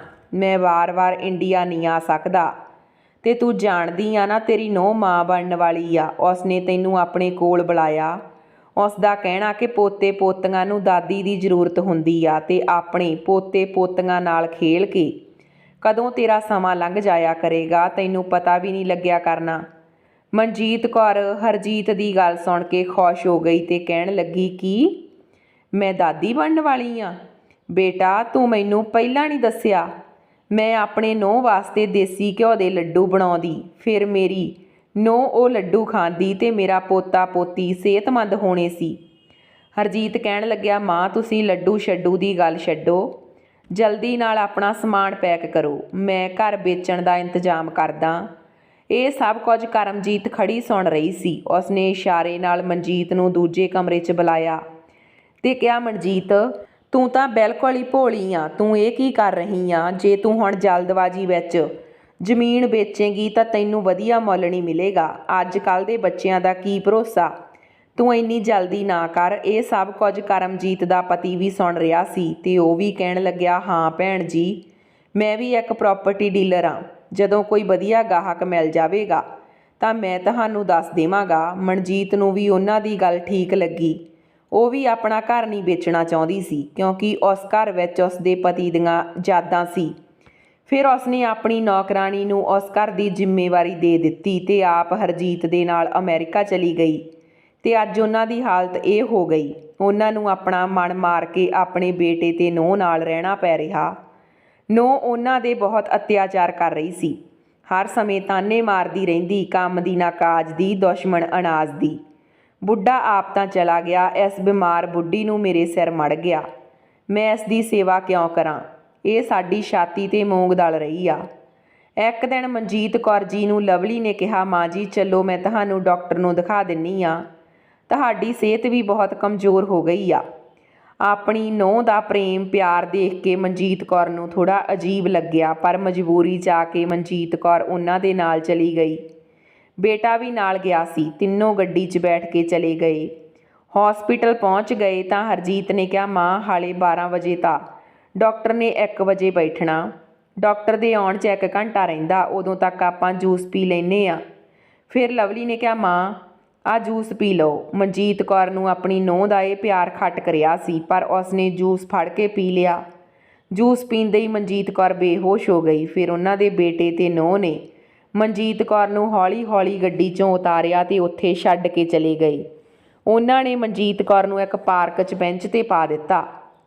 ਸ਼ਾਮ ਨੂੰ ਗਾਰਡ ਆਇਆ ਤੇ ਮਨਜੀਤ ਕੌਰ ਨੂੰ ਬੈਂਚ 'ਤੇ ਬੇਹੋਸ਼ ਪਈ ਦੇਖ ਕੇ ਕਹਿਣ ਲੱਗਿਆ, ਮਾਂ ਜੀ it is evening, it is time to close the garden. Manjeet Kaur ਨਾ ਬੋਲੀ। ਉਸ ਮਾਲੀ ਨੇ ਹਿਲਾ ਕੇ ਮਨਜੀਤ ਕੌਰ ਨੂੰ ਜਗਾਇਆ, ਪਰ ਮਨਜੀਤ ਕੌਰ ਨੂੰ ਉਸ ਮਾਲੀ ਦੀ ਗੱਲ ਸਮਝ ਨਹੀਂ ਆ ਰਹੀ ਸੀ ਕਿਉਂਕਿ ਇੰਗਲਿਸ਼ ਬੋਲਦਾ ਸੀ ਤੇ ਮਨਜੀਤ ਕੌਰ ਜ਼ਿਆਦਾ ਪੜ੍ਹੀ ਲਿਖੀ ਨਹੀਂ ਸੀ। ਮਨਜੀਤ ਕੌਰ ਨੇ ਆਸੇ-ਪਾਸੇ ਆਪਣੇ ਬੇਟੇ ਤੇ ਨੂੰਹ ਨੂੰ ਦੇਖਿਆ, ਪਰ ਉਸ ਨੂੰ ਉਹ ਦਿਖਾਈ ਨਹੀਂ ਦਿੱਤੇ। ਤਾਂ ਉਹ ਰੋਣ ਲੱਗ ਗਈ। ਗਾਰਡਨ 'ਚ ਇੱਧਰ ਉੱਧਰ ਭੱਜ ਰਹੀ ਸੀ ਤੇ ਆਪਣੇ ਨੂੰਹ ਅਤੇ ਬੇਟੇ ਨੂੰ ਆਵਾਜ਼ਾਂ ਦੇ ਰਹੀ ਸੀ। ਮਨਜੀਤ ਕੌਰ ਸੋਚਣ ਲੱਗੀ ਕਿ ਮੈਂ ਤਾਂ ਗੱਡੀ 'ਚ ਬੈਠ ਕੇ ਜੂਸ ਪੀ ਰਹੀ ਸੀ, ਫਿਰ ਇੱਥੇ ਕਿਵੇਂ ਆ ਗਈ। ਮਨਜੀਤ ਕੌਰ ਨੂੰ ਅੰਗਰੇਜ਼ੀ ਬਿਲਕੁਲ ਨਹੀਂ ਆਉਂਦੀ ਸੀ। ਮਨਜੀਤ ਕੌਰ ਹਰ ਸਮੇਂ ਰੋਂਦੀ ਰਹਿੰਦੀ। ਆਉਂਦੇ ਜਾਂਦੇ ਲੋਕ ਉਸ ਨੂੰ ਦੇਖਦੇ ਰਹਿੰਦੇ, ਪਰ ਕੋਈ ਵੀ ਰੁਕ ਕੇ ਉਸ ਦੀ ਗੱਲ ਸਮਝਣ ਦੀ ਕੋਸ਼ਿਸ਼ ਨਾ ਕਰਦਾ। ਮਨਜੀਤ ਕੌਰ ਨੂੰ ਅੰਗਰੇਜ਼ੀ ਨਹੀਂ ਆਉਂਦੀ ਸੀ, ਉਸ ਕੋਲ ਪੈਸੇ ਵੀ ਨਹੀਂ ਸੀ ਜੋ ਕਿਸੇ ਤੋਂ ਮੋਬਾਈਲ ਲੈ ਕੇ ਆਪਣੇ ਬੇਟੇ ਨੂੰ ਕਾਲ ਕਰਦੀ ਤਾਂ ਕਿਵੇਂ ਕਰਦੀ। ਉਸ ਨੂੰ ਆਪਣੇ ਬੇਟੇ ਦਾ ਮੋਬਾਈਲ ਨੰਬਰ ਵੀ ਯਾਦ ਨਹੀਂ ਸੀ। ਮਨਜੀਤ ਕੌਰ ਦਾ ਰੋ ਰੋ ਬੁਰਾ ਹਾਲ ਸੀ। ਉਸ ਨੂੰ ਆਪਣੀ ਨੂੰਹ ਦੀ ਚਾਲ ਪਤਾ ਲੱਗ ਗਈ। ਉਹ ਸਮਝ ਗਈ ਕਿ ਅੱਜ ਨੂੰ ਮੈਨੂੰ ਸੁਬਾਹ ਤੋਂ ਮਿੱਠਾ ਮਿੱਠਾ ਕਿਉਂ ਬੋਲ ਰਹੀ ਸੀ। ਮਨਜੀਤ ਕੌਰ ਨੂੰ ਸੁਬਾਹ ਤੋਂ ਹੀ ਆਪਣੀ ਨੂੰਹ 'ਤੇ ਸ਼ੱਕ ਹੋ ਗਿਆ, ਪਰ ਉਹ ਇਸ ਤਰ੍ਹਾਂ ਦੀ ਨੀਚ ਹਰਕਤ ਕਰੇਗੀ, ਮਨਜੀਤ ਕੌਰ ਨੂੰ ਇਹ ਉਮੀਦ ਬਿਲਕੁਲ ਵੀ ਨਹੀਂ ਸੀ। ਉਸਨੇ ਕਦੇ ਸੁਪਨੇ ਵਿੱਚ ਵੀ ਨਹੀਂ ਸੋਚਿਆ ਸੀ ਕਿ ਮੈਨੂੰ ਇਹ ਦਿਨ ਦੇਖਣੇ ਪੈਣਗੇ। ਮਨਜੀਤ ਕੌਰ ਨੂੰ ਰੋਂਦੇ ਰੋਂਦੇ ਰਾਤ ਹੋ ਗਈ। ਫਿਰ ਉਸ ਨੂੰ ਥੋੜ੍ਹੀ ਜਿਹੀ ਦੂਰ 'ਤੇ ਗੁਰਦੁਆਰਾ ਸਾਹਿਬ ਦਿਸਿਆ ਤਾਂ ਉੱਥੇ ਚਲੀ ਗਈ। ਇੱਥੇ ਪ੍ਰਾਰਥਨਾ ਕਰਨ ਲੱਗੀ ਕਿ ਹੇ ਰੱਬਾ, ਮੈਨੂੰ ਕੋਈ ਰਸਤਾ ਦਿਖਾ, ਮੇਰੀ ਮਦਦ ਕਰ। ਮੈਂ ਕੀ ਕਰਾਂ, ਕਿੱਥੇ ਜਾਵਾਂ, ਕੁਝ ਸਮਝ ਨਹੀਂ ਆ ਰਿਹਾ। ਫਿਰ ਉਹ ਗੁਰਦੁਆਰਾ ਸਾਹਿਬ ਤੋਂ ਬਾਹਰ ਨਿਕਲ ਕੇ ਤੇਜ਼-ਤੇਜ਼ ਕਦਮਾਂ ਨਾਲ ਜਾ ਰਹੀ ਸੀ। ਰਾਤ ਹੋ ਰਹੀ ਸੀ। ਮਨਜੀਤ ਕੌਰ ਨੂੰ ਸਾਹਮਣੇ ਆਉਂਦੀ ਗੱਡੀ ਸਾਫ਼ ਦਿਖਾਈ ਨਹੀਂ ਦੇ ਰਹੀ ਸੀ। ਉਸ ਗੱਡੀ ਨੇ ਮਨਜੀਤ ਕੌਰ ਨੂੰ ਟੱਕਰ ਮਾਰ ਦਿੱਤੀ। ਉਹ ਬੇਹੋਸ਼ ਹੋ ਗਈ। ਫਿਰ ਆਦਮੀ ਨੇ ਗੱਡੀ ਦੀ ਬ੍ਰੇਕ ਲਗਾਈ, ਨਹੀਂ ਤਾਂ ਕੋਈ ਅਣਹੋਣੀ ਹੋ ਜਾਣੀ ਸੀ। ਜਲਦੀ ਨਾਲ ਉਹ ਭਲਾ ਆਦਮੀ ਆਪਣੀ ਗੱਡੀ 'ਚੋਂ ਉਤਰਿਆ ਤੇ ਮਨਜੀਤ ਕੌਰ ਨੂੰ ਗੱਡੀ 'ਚ ਬਿਠਾ ਕੇ ਆਪਣੇ ਘਰ ਲੈ ਆਇਆ। ਜਦੋਂ ਮਨਜੀਤ ਕੌਰ ਨੂੰ ਹੋਸ਼ ਆਇਆ ਤੇ ਉਸਨੇ ਉਸ ਨੂੰ ਖਾਣਾ ਖਵਾਇਆ ਤੇ ਫਿਰ ਕਿਹਾ, ਮਾਂ ਜੀ, what are you doing and night on the road. Manjeet Kaur ਉਸਦੀ ਕੋਈ ਗੱਲ ਸਮਝ ਨਾ ਸਕੀ। ਫਿਰ ਉਹ ਆਦਮੀ ਸਮਝ ਗਿਆ ਕਿ ਮਾਂ ਜੀ ਨੂੰ ਅੰਗਰੇਜ਼ੀ ਨਹੀਂ ਆਉਂਦੀ। ਉਸ ਆਦਮੀ ਨੂੰ ਟੁੱਟੀ ਫੁੱਟੀ ਪੰਜਾਬੀ ਆਉਂਦੀ ਸੀ ਤਾਂ ਉਸਨੇ ਪੁੱਛਿਆ, ਮਾਂ ਜੀ, ਤੁਸੀਂ ਇੰਨੀ ਰਾਤ ਨੂੰ ਸੜਕ 'ਤੇ ਕੀ ਕਰ ਰਹੇ ਸੀ ਤੇ ਤੁਹਾਡਾ ਕੀ ਨਾਮ ਆ। ਮਨਜੀਤ ਕੌਰ ਨੇ ਕਿਹਾ, ਮੇਰਾ ਨਾਮ ਮਨਜੀਤ ਕੌਰ ਆ ਤੇ ਤੇਰਾ। ਉਸਨੇ ਕਿਹਾ, ਮੇਰਾ ਨਾਮ ਮਾਰਕ ਆ। ਤੁਸੀਂ ਮੇਰੀ ਗੱਡੀ ਨਾਲ ਟਕਰਾ ਗਏ ਸੀ ਤੇ ਬੇਹੋਸ਼ ਹੋ ਗਏ। ਮੈਂ ਤੁਹਾਨੂੰ ਚੁੱਕ ਕੇ ਆਪਣੇ ਘਰ ਲੈ ਆਇਆ। ਤੁਸੀਂ ਘਬਰਾਓ ਨਾ, ਮੈਂ ਤੁਹਾਡੀ ਮਦਦ ਕਰਾਂਗਾ। ਤੁਸੀਂ ਮੈਨੂੰ ਆਪਣਾ ਪੂਰਾ ਕਿੱਸਾ ਸੁਣਾਓ। ਅਣਜਾਣ ਦੇਸ਼ 'ਚ ਆਪਣੇ ਲਈ ਕਿਸੇ ਵੱਲੋਂ ਹਮਦਰਦੀ ਦੇਖ ਕੇ ਮਨਜੀਤ ਕੌਰ ਦੀਆਂ ਅੱਖਾਂ 'ਚ ਹੰਝੂ ਆ ਗਏ ਤੇ ਕਹਿਣ ਲੱਗੀ, ਬੇਟਾ, ਪਤਾ ਨਹੀਂ ਮੈਂ ਕੀ ਪਾਪ ਕੀਤਾ ਸੀ ਜੋ ਮੈਨੂੰ ਇਹ ਦਿਨ ਦੇਖਣੇ ਪੈ ਗਏ। ਮਾਰਕ ਬੋਲਿਆ, ਮਾਂ ਜੀ, ਕੂਲ, ਪਹਿਲਾਂ ਤੁਸੀਂ ਆਰਾਮ ਨਾਲ ਖਾਣਾ ਖਾ ਲਓ। ਤੁਸੀਂ ਬਹੁਤ ਕਮਜ਼ੋਰ ਲੱਗ ਰਹੇ ਹੋ। ਖਾਣਾ ਖਾਣ ਤੋਂ ਬਾਅਦ ਮਾਰਕ ਨੇ ਮਨਜੀਤ ਕੌਰ ਦੀ ਹਾਲਤ ਬਾਰੇ ਪੁੱਛਿਆ। ਮਨਜੀਤ ਕੌਰ ਅਜੇ ਵੀ ਰੋ ਰਹੀ ਸੀ। ਫਿਰ ਮਨਜੀਤ ਕੌਰ ਨੇ ਆਪਣੀ ਸਾਰੀ ਕਹਾਣੀ ਮਾਰਕ ਨੂੰ ਦੱਸੀ ਤਾਂ ਮਾਰਕ ਦੀਆਂ ਅੱਖਾਂ 'ਚ ਵੀ ਹੰਝੂ ਆ ਗਏ ਤੇ ਕਹਿਣ ਲੱਗੇ, ਅਜਿਹੇ ਬੇਟੇ ਤੇ ਨੂੰਹ ਦੀ ਲੱਖ ਦੀ ਲਾਹਣਤ ਆ ਜੋ ਆਪਣੀ ਮਾਂ ਨਾਲ ਇਸ ਤਰ੍ਹਾਂ ਦਾ ਵਿਵਹਾਰ ਕਰ ਰਹੇ ਸੀ। ਮਾਰਕ ਨੇ ਮਨਜੀਤ ਕੌਰ ਨੂੰ ਦਿਲਾਸਾ ਦਿੱਤਾ ਕਿ ਤੁਸੀਂ ਫਿਕਰ ਨਾ ਕਰੋ, ਸਭ ਕੁਝ ਠੀਕ ਹੋ ਜਾਵੇਗਾ। ਫਿਰ ਮਾਰਕ ਨੇ ਪੁਲਿਸ ਨੂੰ ਕਾਲ ਕੀਤੀ। ਪੁਲਿਸ ਮਾਰਕ ਦੇ ਘਰ ਆ ਗਈ। ਪੁਲਿਸ ਨੇ ਮਾਂ ਜੀ ਨੂੰ ਕਿਹਾ, ਮਾਂ ਜੀ, ਤੁਸੀਂ ਚਿੰਤਾ ਨਾ ਕਰੋ, ਮੇਰੇ ਕੋਲ ਨਾ ਅਜਿਹੇ ਹੀ ਕੇਸ ਆਉਂਦੇ ਰਹਿੰਦੇ ਆ। ਅਕਸਰ ਲੋਕ ਆਪਣੇ ਬੁੱਢੇ ਮਾਂ-ਬਾਪ ਨੂੰ ਕੰਮ ਦੇ ਲਈ ਆਪਣੇ ਕੋਲ ਬੁਲਾ ਲੈਂਦੇ ਆ ਤੇ ਫਿਰ ਉਹਨਾਂ ਨਾਲ ਇਸ ਤਰ੍ਹਾਂ ਦਾ ਵਿਵਹਾਰ ਕਰਦੇ ਆ। ਆਪਣੇ ਮਾਂ-ਬਾਪ ਤੋਂ ਪਹਿਲਾਂ ਕੰਮ ਕਰਵਾਉਂਦੇ ਆ, ਪਰ ਜਦੋਂ ਉਹਨਾਂ ਦਾ ਸਰੀਰ ਜਵਾਬ ਦੇ ਜਾਂਦਾ, ਉਹ ਬਿਮਾਰ ਰਹਿਣ ਲੱਗਦੇ ਆ ਤੇ ਦਵਾਈਆਂ ਦਾ ਖਰਚਾ ਹੋਣ ਲੱਗਦਾ। ਫਿਰ ਆਪਣੇ ਮਾਂ-ਪਿਓ ਨੂੰ ਦਰ-ਦਰ ਦੀਆਂ ਠੋਕਰਾਂ ਖਾਣ ਦੇ ਲਈ ਘਰ 'ਚੋਂ ਬਾਹਰ ਕੱਢ ਦਿੰਦੇ ਆ। ਮਨਜੀਤ ਕੌਰ ਪੁਲਿਸ ਦੀ ਗੱਲ ਸੁਣ ਕੇ ਦੰਗ ਰਹਿ ਗਈ। ਉਹ ਅੰਦਰੋਂ ਬਿਲਕੁਲ ਟੁੱਟ ਚੁੱਕੀ ਸੀ। ਫਿਰ ਪੁਲਿਸ ਨੇ ਮਨਜੀਤ ਨੂੰ ਉਸ ਅਣਜਾਣ ਜਗ੍ਹਾ 'ਤੇ ਲੈ ਆਂਦਾ। ਮਾਰਕ ਵੀ ਉਹਨਾਂ ਦੇ ਨਾਲ ਆਇਆ। ਪੁਲਿਸ ਨੇ ਪੂਰੀ ਜਾਂਚ ਪੜਤਾਲ ਕਰਨੀ ਸ਼ੁਰੂ ਕਰ ਦਿੱਤੀ। ਫਿਰ ਉਹਨਾਂ ਨੂੰ ਪਤਾ ਲੱਗਿਆ ਕਿ ਥੋੜ੍ਹੀ ਦੂਰ 'ਤੇ CCTV ਕੈਮਰੇ ਲੱਗੇ ਹੋਏ ਆ। ਉਹਨਾਂ ਨੇ CCTV ਕੈਮਰੇ ਨੂੰ ਖੋਲ੍ਹਿਆ ਤੇ ਦੇਖਿਆ ਮਨਜੀਤ ਕੌਰ ਦੀ ਨੂੰਹ ਲਵਲੀ ਜੂਸ ਵਿੱਚ ਕੋਈ ਦਵਾਈ ਮਿਲਾ ਰਹੀ ਸੀ ਤੇ ਫਿਰ ਉਹ ਜੂਸ ਮਨਜੀਤ ਕੌਰ ਨੂੰ ਪਿਲਾ ਦਿੱਤਾ। ਜਦੋਂ ਮਨਜੀਤ ਕੌਰ ਬੇਹੋਸ਼ ਹੋ ਗਈ ਤਾਂ ਉਸਦੇ ਬੇਟੇ ਨੇ ਧੱਕਾ ਮਾਰ ਕੇ ਗੱਡੀ 'ਚੋਂ ਕੱਢਿਆ ਤੇ ਉਹਨਾਂ ਨੂੰ ਪਾਰਕ 'ਚ ਛੱਡ ਦਿੱਤਾ। ਕੈਮਰੇ ਵਾਲਾ ਸੀਨ ਦੇਖ ਕੇ ਮਨਜੀਤ ਕੌਰ ਸੁੰਨ ਹੋ ਗਈ ਤੇ ਸੋਚਣ ਲੱਗੀ ਕਿ ਮਾਂ-ਬਾਪ ਇਹ ਦਿਨ ਦੇਖਣ ਦੇ ਲਈ ਬੱਚੇ ਪੈਦਾ ਕਰਦੇ ਆ। ਇੱਕ ਮੇਰਾ ਬੇਟਾ ਤੇ ਇੱਕ ਮੇਰੇ ਭਰਾ ਦਾ ਬੇਟਾ ਤੇ ਨੂੰਹ ਆ। ਉਹਨਾਂ ਦੀ ਨੂੰਹ ਆਫਿਸ ਵਿੱਚ ਜੌਬ ਕਰਦੀ ਆ ਤੇ ਨਾਲ-ਨਾਲ ਘਰ ਵੀ ਸੰਭਾਲਦੀ ਆ ਤੇ ਬੱਚਿਆਂ ਨੂੰ ਵੀ। ਉਸ ਦੀ ਸੱਸ ਤਾਂ ਬਿਲਕੁਲ ਬਿਸਤਰੇ 'ਤੇ ਹੀ ਪਈ ਆ, ਉਹਦੀ ਸੇਵਾ ਵੀ ਕਰਦੀ ਆ ਤੇ ਕਦੇ ਵੀ ਮੂੰਹ ਨਹੀਂ ਬਣਾਉਂਦੀ। ਤੇ ਇੱਕ ਮੇਰੀ ਨੂੰਹ ਆ, ਮੇਰੇ ਨਾਲ ਮਿੱਠਾ ਬੋਲਣ 'ਤੇ ਵੀ ਆਕੜ ਦਿਖਾਉਂਦੀ ਆ। ਮੇਰੀ ਕਿਸਮਤ ਵਿੱਚ ਅਜਿਹੀ ਔਲਾਦ ਲਿਖੀ ਸੀ। ਖੈਰ ਮਨਜੀਤ ਕੌਰ ਆਪਣੇ ਆਪ ਨੂੰ ਇਹ ਸਭ ਵਿੱਚੋਂ ਬਾਹਰ ਕੱਢਦੀ ਆ। ਪੁਲਿਸ ਨੇ ਮਨਜੀਤ ਕੌਰ ਦੇ ਬੇਟੇ ਤੇ ਨੂੰਹ ਦੇ ਘਰ ਦਾ ਐਡਰੈਸ ਪਤਾ ਕਰ ਲਿਆ। ਮਾਰਕ ਨੇ ਵੀ ਪੁਲਿਸ ਨਾਲ ਜਾਣਾ ਸੀ। ਪੁਲਿਸ ਮਨਜੀਤ ਕੌਰ ਦੇ ਬੇਟੇ ਤੇ ਨੂੰਹ ਦੇ ਘਰ ਜਾਣਾ ਚਾਹੁੰਦੀ ਸੀ, ਪਰ ਮਨਜੀਤ ਕੌਰ ਆਪਣੇ ਬੇਟੇ ਦੀ ਸ਼ਕਲ ਨਹੀਂ ਦੇਖਣਾ ਚਾਹੁੰਦੀ ਸੀ। ਉਸ ਨੂੰ ਉਸ ਦੀ ਸ਼ਕਲ ਤੋਂ ਨਫ਼ਰਤ ਹੋ ਗਈ। ਮਨਜੀਤ ਕੌਰ ਨੇ ਪੁਲਿਸ ਨੂੰ ਕਿਹਾ ਕਿ ਮੈਂ ਇੰਡੀਆ ਵਾਪਸ ਜਾਣਾ। ਉਸ ਨੇ ਆਪਣੀ ਸਹੇਲੀ ਕਰਮਜੀਤ ਨੂੰ ਫੋਨ ਕੀਤਾ, ਪਰ ਉਹਨਾਂ ਦਾ ਫੋਨ ਨਹੀਂ ਲੱਗ ਰਿਹਾ ਸੀ। ਫਿਰ ਮਨਜੀਤ ਕੌਰ ਨੇ ਆਪਣੇ ਦਿਮਾਗ 'ਤੇ ਜ਼ੋਰ ਪਾਇਆ ਤੇ ਨੌਕਰਾਣੀ ਦਾ ਨੰਬਰ ਯਾਦ ਕਰਕੇ ਨੌਕਰਾਣੀ ਨੂੰ ਫੋਨ ਕੀਤਾ। ਆਰਤੀ ਨੇ 2 ਬੈਲ ਵੱਜਣ 'ਤੇ ਹੀ ਫੋਨ ਚੁੱਕ ਲਿਆ। ਮਨਜੀਤ ਕੌਰ ਕਹਿਣ ਲੱਗੀ, ਹੈਲੋ ਆਰਤੀ ਬੇਟਾ, ਕਿਵੇਂ ਆ? ਮੈਂ ਮਨਜੀਤ ਬੋਲ ਰਹੀ ਹਾਂ, ਤੂੰ ਠੀਕ ਤਾਂ ਹੈ ਨਾ ਬੇਟਾ? ਆਰਤੀ ਕਹਿਣ ਲੱਗੀ, ਹਾਂ ਮਾਂ ਜੀ ਮੈਂ ਠੀਕ ਹਾਂ, ਤੁਸੀਂ ਕਿਵੇਂ ਹੋ? ਮੈਨੂੰ ਤੁਹਾਡੀ ਬਹੁਤ ਯਾਦ ਆ ਰਹੀ ਸੀ। ਤੁਸੀਂ ਕਿੰਨੇ ਦਿਨ ਹੋ ਗਏ ਮੇਰੇ ਨਾਲ ਕਦੇ ਗੱਲ ਨਹੀਂ ਕੀਤੀ। ਮਨਜੀਤ ਕੌਰ ਆਰਤੀ ਵੱਲੋਂ ਆਪਣੇ ਲਈ ਹਮਦਰਦੀ ਦੇਖ ਕੇ ਅੱਖਾਂ ਭਰ ਆਈ ਤੇ ਗਲੇ ਭਰੇ ਗੱਚ ਨਾਲ ਉਸਨੇ ਆਰਤੀ ਨੂੰ ਆਪਣੀ ਸਾਰੀ ਕਹਾਣੀ ਦੱਸ ਦਿੱਤੀ। ਉਸ ਨੂੰ ਕਿਹਾ ਕਿ ਕਰਮਜੀਤ, ਤੂੰ ਟਿਕਟ ਦੇ ਪੈਸੇ ਲੈ ਕੇ ਆਪਣੇ ਬੇਟੇ ਨੂੰ ਮੈਨੂੰ ਇੰਡੀਆ ਲੈ ਕੇ ਆਉਣ ਲਈ ਭੇਜ ਦੇ। ਆਰਤੀ ਨੇ ਕਿਹਾ, ਠੀਕ ਆ ਮਾਂ ਜੀ, ਮੈਂ ਹੁਣੇ ਆਪਣੇ ਬੇਟੇ ਨੂੰ ਭੇਜਦੀ ਹਾਂ। ਇਹ ਕਹਿ ਕੇ ਆਰਤੀ ਨੇ ਫੋਨ ਕੱਟ ਦਿੱਤਾ ਤੇ ਪਰੇਸ਼ਾਨ ਹੋ ਗਈ। ਸੋਚਣ ਲੱਗੀ ਕਿ ਮਾਲਕਨ ਦੇ ਬੇਟੇ ਤੇ ਨੂੰਹ ਇੰਨੇ ਸਵਾਰਥੀ ਹੋ ਗਏ ਕਿ ਆਪਣੀ ਮਾਂ ਨਾਲ ਇੰਨਾ ਗੰਦਾ ਸਲੂਕ ਕੀਤਾ। ਆਪਣੀ ਮਾਂ ਨੂੰ ਬਿਮਾਰੀ ਦੀ ਹਾਲਤ ਵਿੱਚ ਘਰ 'ਚੋਂ ਬਾਹਰ ਕੱਢ ਦਿੱਤਾ। ਫਿਰ ਆਰਤੀ ਨੇ ਪੈਸਿਆਂ ਦਾ ਇੰਤਜ਼ਾਮ ਕਰਕੇ ਆਪਣੇ ਬੇਟੇ ਰਮਨ ਨੂੰ ਮਨਜੀਤ ਕੌਰ ਨੂੰ ਲਿਆਉਣ ਦੇ ਲਈ ਅਮਰੀਕਾ ਭੇਜ ਦਿੱਤਾ। ਮਨਜੀਤ ਕੌਰ ਨੇ ਮਾਰਕ ਦਾ ਸ਼ੁਕਰੀਆ ਕੀਤਾ ਕਿ ਬੇਟਾ, ਤੂੰ ਸਕੇ ਬੇਟੇ ਨਾਲੋਂ ਜ਼ਿਆਦਾ ਮੇਰਾ ਸਾਥ ਦਿੱਤਾ। ਫਿਰ ਮਾਰਕ ਨੂੰ ਮਿਲ ਕੇ ਆਰਤੀ ਦੇ ਬੇਟੇ ਰਮਨ ਨਾਲ ਇੰਡੀਆ ਵਾਪਸ ਆ ਜਾਂਦੀ ਆ। ਇੰਡੀਆ ਪਹੁੰਚ ਕੇ ਆਪਣੀ ਨੌਕਰਾਣੀ ਆਰਤੀ ਦੇ ਗਲ ਲੱਗ ਕੇ ਮਨਜੀਤ ਕੌਰ ਬਹੁਤ ਰੋਂਦੀ ਆ ਤੇ ਫਿਰ ਆਪਣੀ ਗਵਾਂਢਣ ਕਰਮਜੀਤ ਕੌਰ ਚਲੀ ਗਈ। ਪਰ ਉਹਨਾਂ ਦੇ ਘਰ ਜਾ ਕੇ ਮਨਜੀਤ ਕੌਰ ਹੈਰਾਨ ਰਹਿ ਗਈ, ਕਿਉਂਕਿ ਕਰਮਜੀਤ ਤੇ ਉਸ ਦਾ ਪਤੀ ਇਸ ਦੁਨੀਆ ਤੋਂ ਚਲੇ ਗਏ ਸੀ। ਬਹੁਤ ਟਾਈਮ ਪਹਿਲਾਂ ਉਹਨਾਂ ਦੀ ਕਾਰ ਦਾ ਐਕਸੀਡੈਂਟ ਹੋ ਗਿਆ ਤੇ ਉਹ ਦੋਨੋਂ ਰੱਬ ਨੂੰ ਪਿਆਰੇ ਹੋ ਗਏ। ਮਨਜੀਤ ਕੌਰ ਨੂੰ ਉਹਨਾਂ ਦੀ ਮੌਤ ਦਾ ਬਹੁਤ ਹੀ ਦੁੱਖ ਹੁੰਦਾ। ਫਿਰ ਮਨਜੀਤ ਕੌਰ ਸੋਚਦੀ ਆ ਕਿ ਆਰਤੀ ਨੇ ਕਿਸ ਤੋਂ ਪੈਸੇ ਦੀ ਮਦਦ ਲਈ। ਉਸਨੇ ਰਾਸਤੇ 'ਚ ਆਰਤੀ ਨੂੰ ਸਵਾਲ ਕੀਤਾ ਤਾਂ ਆਰਤੀ ਨੇ ਕਿਹਾ, ਮਾਂ ਜੀ ਤੁਸੀਂ ਮੇਰੀ ਉਸ ਵਕਤ ਬਹੁਤ ਮਦਦ ਕੀਤੀ ਸੀ ਜਦੋਂ ਮੇਰਾ ਸ਼ਰਾਬੀ ਪਤੀ ਮੈਨੂੰ ਮਾਰ ਕੁੱਟ ਕੇ ਘਰੋਂ ਕੱਢ ਦਿੰਦਾ ਸੀ। ਉਸ ਵਕਤ ਮੇਰਾ ਬੱਚਾ ਵੀ ਬਹੁਤ ਛੋਟਾ ਸੀ। ਜੇ ਉਸ ਵਕਤ ਤੁਸੀਂ ਮੇਰਾ ਹੱਥ ਨਾ ਫੜਦੇ ਤਾਂ ਮੇਰਾ ਬੱਚੇ ਨੇ ਜਿਉਂਦਾ ਨਹੀਂ ਰਹਿਣਾ ਸੀ। ਤੁਹਾਡਾ ਮੇਰੇ 'ਤੇ ਬਹੁਤ ਅਹਿਸਾਨ ਆ। ਮੈਂ ਤੁਹਾਨੂੰ ਆਪਣੀ ਜਾਨ ਵੀ ਦੇ ਦੇਵਾਂਗੀ, ਉਹ ਵੀ ਘੱਟ ਆ। ਮੈਂ ਆਪਣੇ ਘਰ ਨੂੰ ਗਹਿਣੇ ਰੱਖ ਕੇ ਤੁਹਾਡੀ ਟਿਕਟ ਦੇ ਪੈਸਿਆਂ ਦਾ ਇੰਤਜ਼ਾਮ ਕਰ ਲਿਆ ਸੀ। ਮੈਨੂੰ ਇਸ ਗੱਲ ਦੀ ਖੁਸ਼ੀ ਆ ਕਿ ਮੈਂ ਆਪਣੀ ਮਾਲਕਨ ਦੇ ਕੰਮ ਆ ਸਕੀ। ਮਨਜੀਤ ਕੌਰ ਨੇ ਆਰਤੀ ਨੂੰ ਆਪਣੇ ਗਲ ਨਾਲ ਲਾ ਲਿਆ ਤੇ ਉਹਦੀਆਂ ਅੱਖਾਂ ਵਿੱਚੋਂ ਹੰਝੂਆਂ ਦੀ ਧਾਰਾ ਵਹਿ ਰਹੀ ਸੀ। ਹੌਲੀ ਹੌਲੀ ਵਕਤ ਲੰਘਦਾ ਗਿਆ। ਮਨਜੀਤ ਕੌਰ ਬਹੁਤ ਕਮਜ਼ੋਰ ਹੋ ਗਈ, ਇੰਨੀ ਕਮਜ਼ੋਰ ਕਿ ਹਰ ਵਕਤ ਬਿਸਤਰੇ 'ਤੇ ਪਈ ਰਹਿੰਦੀ ਤੇ ਬਿਸਤਰਾ ਵੀ ਗੰਦਾ ਕਰ ਦਿੰਦੀ। ਪਰ ਆਰਤੀ ਨੇ ਮਨਜੀਤ ਕੌਰ ਦੀ ਬਹੁਤ ਹੀ ਸੇਵਾ ਕੀਤੀ ਤੇ ਕਦੇ ਵੀ ਉਹਨਾਂ ਤੋਂ ਨਫ਼ਰਤ ਨਹੀਂ ਕੀਤੀ ਸੀ। ਮਨਜੀਤ ਕੌਰ ਆਰਤੀ ਦੀ ਸੇਵਾ ਤੋਂ ਬਹੁਤ ਖੁਸ਼ ਸੀ। ਫਿਰ ਮਨਜੀਤ ਕੌਰ ਨੇ ਆਪਣੇ ਅੰਤਿਮ ਸਮੇਂ ਵਕੀਲ ਨੂੰ ਘਰ ਬੁਲਾਇਆ ਤੇ ਆਪਣਾ ਵਸੀਅਤਨਾਮਾ ਤਿਆਰ ਕਰਵਾਇਆ। ਉਸ ਤੋਂ ਬਾਅਦ ਮਨਜੀਤ ਕੌਰ ਨੇ ਆਪਣੇ ਪ੍ਰਾਣ ਤਿਆਗ ਦਿੱਤੇ। ਫਿਰ ਆਰਤੀ ਨੇ ਉਹਨਾਂ ਦੇ ਬੇਟੇ ਹਰਜੀਤ ਨੂੰ ਉਹਨਾਂ ਦੀ ਮੌਤ ਦੀ ਖਬਰ ਦਿੱਤੀ ਤਾਂ ਹਰਜੀਤ ਭੱਜਿਆ ਭੱਜਿਆ ਇੰਡੀਆ ਆਇਆ ਕਿ ਚਲੋ ਬੁੱਢੀ ਮਰ ਗਈ, ਹੁਣ ਉਹਦੀ ਪ੍ਰਾਪਰਟੀ ਤਾਂ ਮਿਲ ਜਾਵੇਗੀ, ਕਿਉਂਕਿ ਹਰਜੀਤ ਦੀ ਜੌਬ ਛੁੱਟ ਗਈ ਸੀ। ਕੰਪਨੀ ਨੇ ਉਸ ਨੂੰ ਜੌਬ ਤੋਂ ਕੱਢ ਦਿੱਤਾ ਸੀ। ਹਰਜੀਤ ਅਤੇ ਲਵਲੀ ਨੂੰ ਤਾਂ 2 ਵਕਤ ਦੀ ਰੋਟੀ ਵੀ ਨਹੀਂ ਮਿਲ ਰਹੀ ਸੀ। ਉਹ ਦੋਨੋਂ ਇੰਡੀਆ ਵਿੱਚ ਇਹ ਸੋਚ ਕੇ ਆ ਗਏ ਕਿ ਚਲੋ ਹੁਣ ਮਾਂ ਦੀ ਸਾਰੀ ਪ੍ਰਾਪਰਟੀ ਮਿਲ ਜਾਵੇਗੀ ਤੇ ਅਸੀਂ ਆਪਣੀ ਗ੍ਰਹਿਸਥੀ ਦੁਬਾਰਾ ਵਸਾ ਲਵਾਂਗੇ ਤੇ ਪਿੰਡ 'ਚ ਰਹਿ ਕੇ ਜ਼ਮੀਨ ਜਾਇਦਾਦ ਵਿੱਚ ਕੰਮ ਕਰਕੇ ਆਪਣੀ ਗੱਡੀ ਚਲਾ ਲਵਾਂਗੇ। ਪਰ ਇੱਥੇ ਤਾਂ ਪੂਰੀ ਬਾਜੀ ਪਲਟ ਗਈ।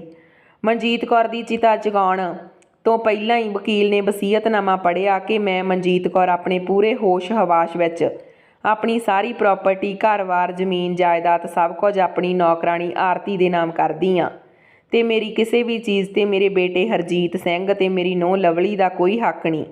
ਮੇਰੀ ਚੀਖਾਂ ਨੂੰ ਅਗਨੀ ਭੇਟ ਦਾ ਹੱਕ ਵੀ ਮੈਂ ਆਪਣੇ ਬੇਟੇ ਕੋਲੋਂ ਖੋਹਦੀ ਹਾਂ। ਮੇਰੀਆਂ ਅੰਤਿਮ ਰਸਮਾਂ ਵੀ ਆਰਤੀ ਦਾ ਬੇਟਾ ਰਮਨ ਹੀ ਕਰੇਗਾ।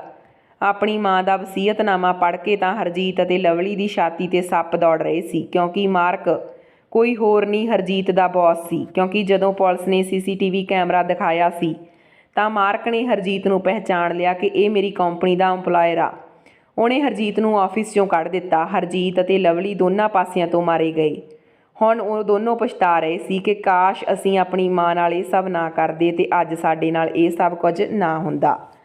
ਸੋ ਦੋਸਤੋ, ਇਹ ਸੀ ਸਾਡੀ ਅੱਜ ਦੀ ਕਹਾਣੀ। ਕਿਵੇਂ ਲੱਗੀ ਲਾਈਕ ਸ਼ੇਅਰ ਕਰਕੇ ਜ਼ਰੂਰ ਜਾਇਓ। ਜੇ ਚੈਨਲ 'ਤੇ ਕਹਾਣੀ ਨੂੰ ਪਹਿਲੀ ਵਾਰ ਸੁਣ ਰਹੇ ਹੋ ਤਾਂ ਚੈਨਲ ਨੂੰ ਸਬਸਕ੍ਰਾਈਬ ਕਰਿਓ। ਮਿਲਦੇ ਹਾਂ ਕਿਸੇ ਅਜਿਹੀ ਨਵੀਂ ਕਹਾਣੀ ਦੇ ਨਾਲ। ਤਦ ਤੱਕ ਰੱਬ ਰਾਖਾ।